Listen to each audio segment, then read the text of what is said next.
your green tea latte. You boil your milk. I just turned mine off actually at this point. I use almond milk. I do not like cow milk unless it's like in ice cream or cheese.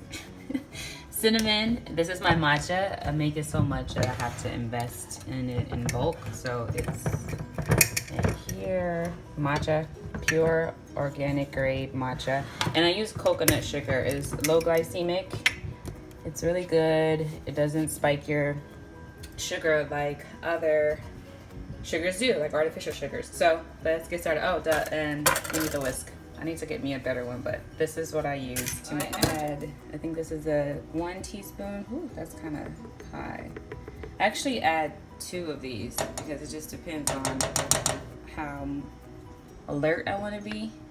It's not strong as coffee, and I know you're getting like all the benefits and health benefits of green tea times 10 because it's the matcha grade. So I use that, and then what is this? Oh, another teaspoon of sugar. Now I use a lot of this sugar because one thing about coconut sugar is not sugary, so I use a lot just so that I'll have a sweet flavor.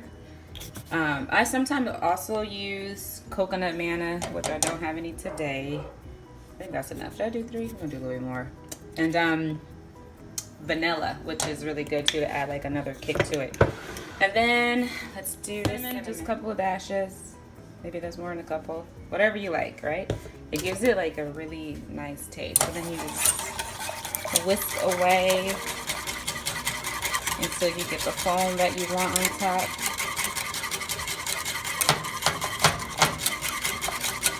Yeah, I'm gonna keep whisking away. Voila. Then you have your own homemade green tea latte.